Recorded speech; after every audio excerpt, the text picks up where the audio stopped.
Setelah dicek, tidak ada pertemuan yang disebut-sebut dalam agenda Presiden.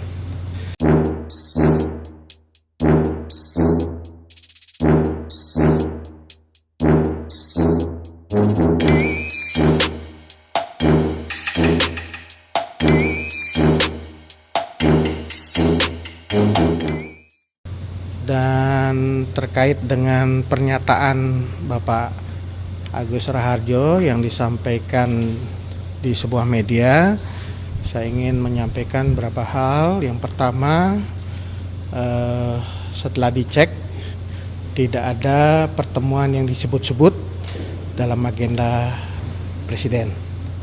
Yang kedua, kalau kita lihat kenyataannya proses hukum terhadap Bapak Setia Novanto berjalan seperti yang kita ketahui bersama, jalan pada tahun 2017, berjalan dengan baik gitu, dan sudah ada putusan pengadilan yang berkekuatan hukum tetap pada saat itu.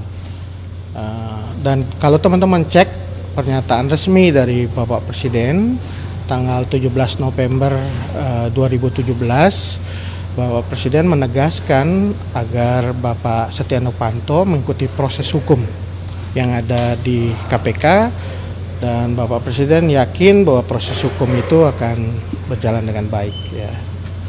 Dan yang terakhir saya ingin sampaikan juga bahwa revisi Undang-Undang KPK itu adalah inisiatif DPR pada tahun 2019 dan bukan inisiatif dari pemerintah.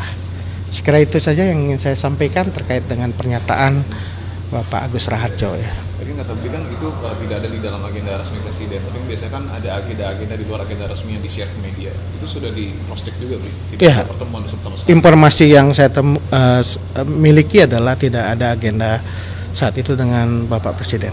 Disebutkan juga di dalam pertemuan tersebut ada Pak Pratikno. Pak Pratikno sendiri sudah sempat ngobrol sama beliau.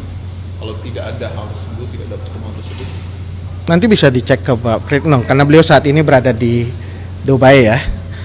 Tapi dari agenda yang ada terkait dengan agenda Bapak Presiden tidak ada pertemuan yang disebut-sebut itu. Tapi Istana melihatnya apa keperluan atau kepentingan Pak Agus Raharjo mengungkapkan hal tersebut di tengah KPK yang sedang naik turun?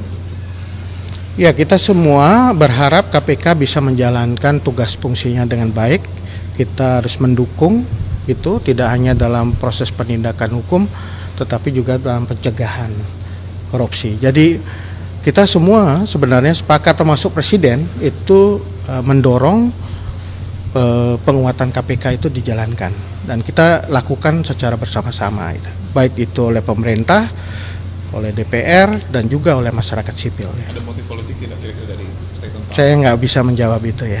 Beli ada kekhawatiran nggak misalkan ganggunya citra pemerintah atau misalkan adanya unsur sentimen negatif kepada pemerintahan ke depan akibat dari pernyataan para Agus Raharjo ini, Pak?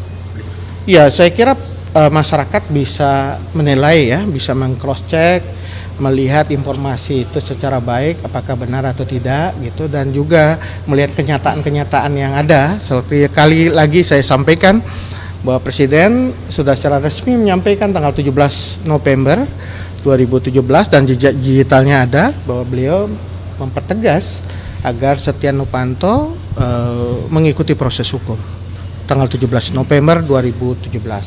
Teman-teman bisa cek bersama. Dan itu memperlihatkan bagaimana Presiden berkomitmen juga dalam proses hukum ya. Mendorong proses hukum itu berjalan dan yakin proses hukum itu berjalan dengan baik di KPK. Dan kita ketahui setelah itu proses berjalan di KPK dan ada putusan pengadilan ini berkekuatan hukum tetap ya. Beli soal kemarin kan singgung juga soal revisi undang KPK. Jadi sebenarnya berarti bisa membantah bahwa memang akibat kejadian kasus Presiden yang disebut-sebut marah-marah itu akhirnya membuat jadi revisi undang KPK itu. Ya, revisi KPK kan terjadi tahun 2019 ya. 2 tahun setelah penetapan Pak Setia Novanto menjadi tersangka. Ini kita bisa lihat apakah itu ada hubungannya. Karena ini proses yang berbeda ya, yang terjadi 2 tahun setelah itu. Tapi revisi undang-undang KPK memang bukan dari inisiatif pemerintah berarti bisa berdasarkan. Bukan inisiatif dari pemerintah, itu inisiatif DPR.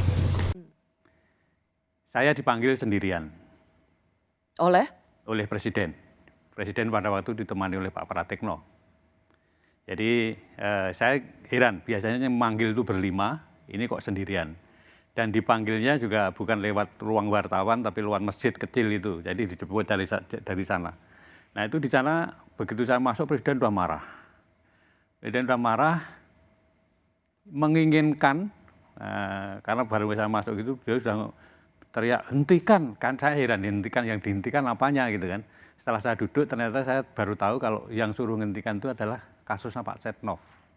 Ketua DPR waktu itu? Ya, Ketua DPR pada waktu itu mempunyai kasus IKTP, supaya tidak diteruskan. Nah, sprindik itu kan sudah saya keluarin 3 minggu yang lalu, dari Presiden bicara itu.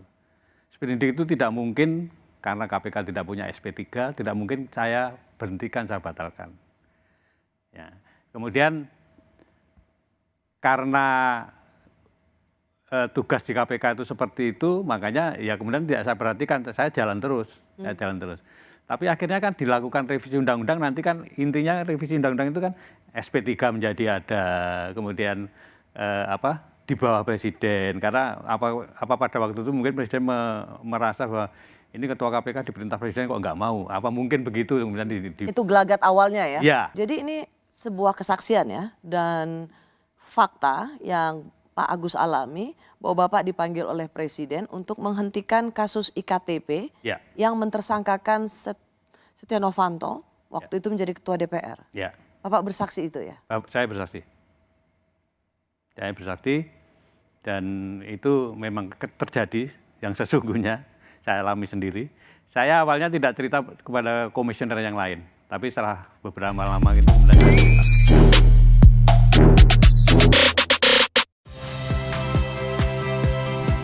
Saya Liviana Cerlisa. Saksikan program-program Kompas TV di siaran digital, pay TV, dan media streaming lainnya.